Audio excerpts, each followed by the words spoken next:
Salut tout le monde, c'est Sou, j'espère que vous allez bien. Aujourd'hui on se retrouve pour une vidéo bilan de lecture. Ça y est, ça reprend tout doucement, mais sûrement. Durant, on va dire, cette semaine-ci, j'ai lu 3 tomes, 3 mangas. Comme d'habitude, je vous présente toujours 3 œuvres différentes. Et du coup, on va commencer par le one-shot de Dovecote Express. Donc, c'est édité chez Noévé Graphics. Le 19 août 2022, c'est un seinen et c'est un one-shot. Je crois que je vous avais déjà parlé, je ne suis plus sûre du manga de la même autrice qui s'appelle À tire d'aile, qui est un peu dans le même délire, une autrice qui fait assez souvent, voire tout le temps en fait, des œuvres qui abordent le sujet des oiseaux. Et du coup, pour ce Dovecote Express, je vous mets le résumé juste ici. C'est en gros un sujet sur les pigeons voyageurs en temps de guerre. Et du coup, les pigeons voyageurs, ils sont montrés très régulièrement en fait sous forme enfants du coup blessés, il leur manque une jambe, il leur manque un truc. Voilà, c'est des blessures de guerre, donc c'est des blessures qu'ils ont quand ils transmettent les messages. Et du coup, voilà, c'est la petite métaphore où en fait les pigeons voyageurs, ils sont retranscrits par des enfants physiquement, qui se transforment aussi en pigeons voyageurs. Et c'est vachement poétique, vachement perturbant aussi. C'est un peu comme À tire d'aile, c'est une œuvre qui est assez... qui peut être un petit peu compliquée à comprendre, on sait pas trop quoi comprendre même des fois.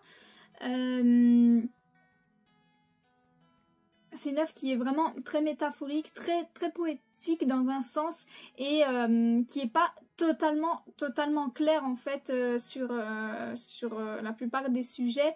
Donc c'est vrai que c'est beaucoup sujet à interprétation. Mais voilà, en fait, comme pour À tire d'aile, je crois que je l'avais déjà dit, c'est une expérience.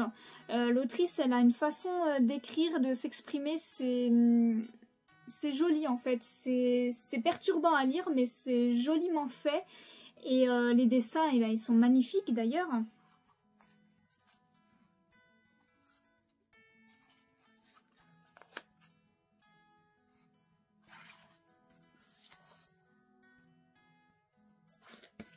J'ai bien aimé aussi dans le tome du coup, on a ce petit faux ticket hop, et je trouve ça super marrant. Parce que du coup, notre petit personnage principal qu'on suit, c'est un enfant. Et en fait, il est avec ses parents dans un train qui a pour but de les conduire dans une exposition.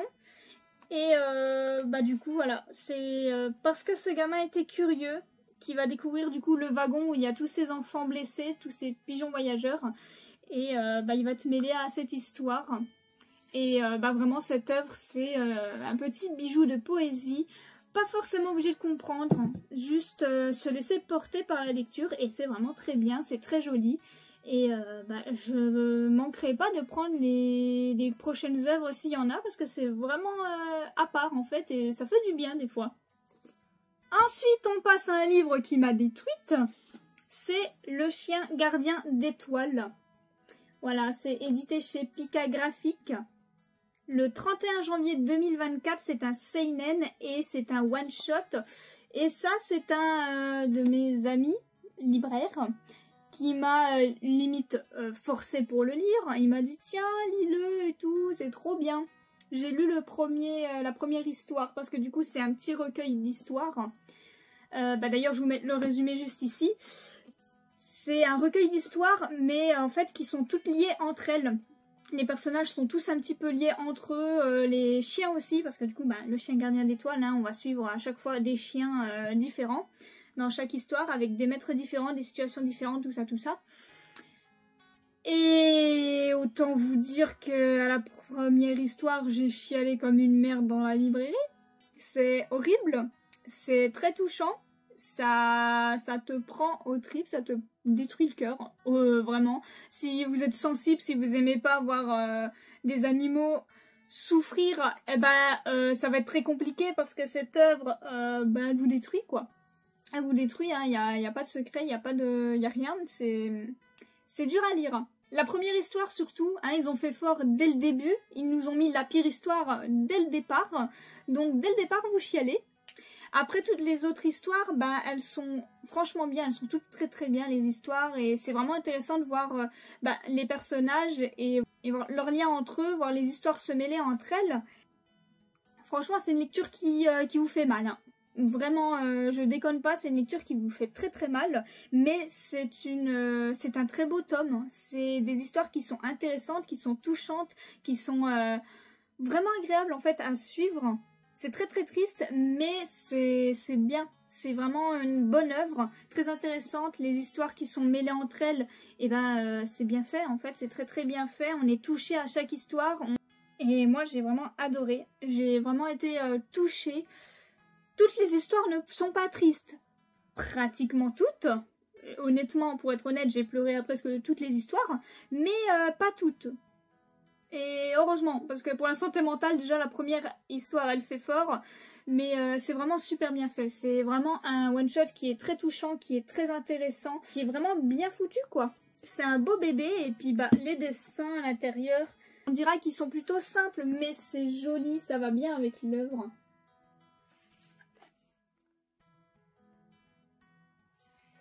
Et puis vraiment, tous les chiens sont trop pipous, ils me font trop de peine parce que du coup, ils montrent les points de vue des chiens à chaque fois, et du coup c'est hyper touchant parce que les chiens ils parlent comme des enfants, genre, leur maître il les appelle papa, maman, et du coup ça fait encore plus mal au cœur quand on a une situation très triste.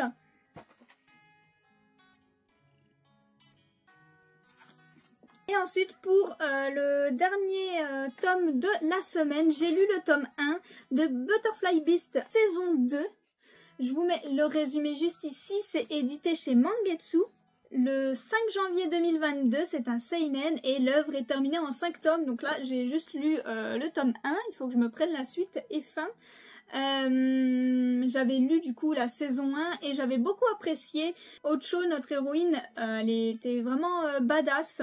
Une ancienne shinobi qui chasse ses pères qui ont mal tourné.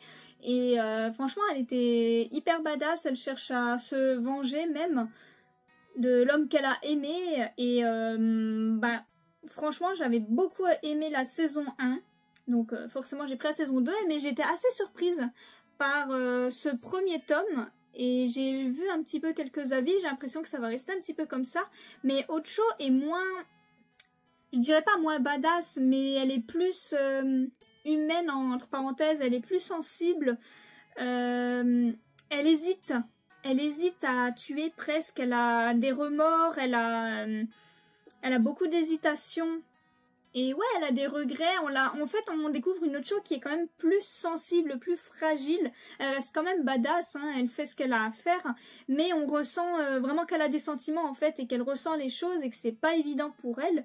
Et que bah, à chaque fois qu'elle tue quelqu'un ou autre, bah, ça la marque, ça la touche. Et bah, qu'elle a peut-être plus vraiment envie de ça. Enfin voilà, j'ai bien aimé ce tome 1. Ça a été une surprise de voir Ocho ainsi en fait. Parce que ça change quand même pas mal par rapport à la saison 1. Elle fait même des erreurs qui sont dangereuses, parce que du coup, par exemple, il y a un de ses coéquipiers qui a été blessé à cause d'elle, on va dire. Enfin, voilà. Elle est plus humaine, enfin, elle est montrée plus humaine, plus hésitante, plus sensible. Mais c'est pas plus mal non plus, hein. Elle reste forte, mais elle a aussi de la sensibilité. Et j'ai envie de lire les autres tomes pour voir où est-ce que ça va nous mener tout ça, et comment ça va se terminer. En tout cas, j'ai beaucoup aimé ce tome 1 de cette deuxième saison. C'est toujours aussi joli. On a de belles pages en couleur au début en plus.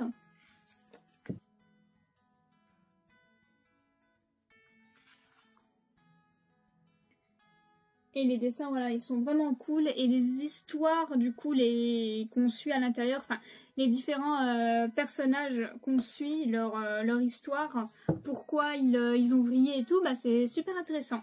J'ai beaucoup apprécié, j'ai très hâte de lire les prochains tomes. Et c'est ainsi que se termine cette vidéo bilan lecture de la semaine. J'espère qu'elle vous a plu. N'hésitez pas à me dire du coup vos lectures de ces dernières semaines, hein, parce que du coup ça fait un moment que j'avais pas sorti de vidéo bilan de lecture. Donc n'hésitez pas à me dire en commentaire vos lectures de ces dernières semaines. Et du coup on se retrouve très bientôt pour une prochaine vidéo.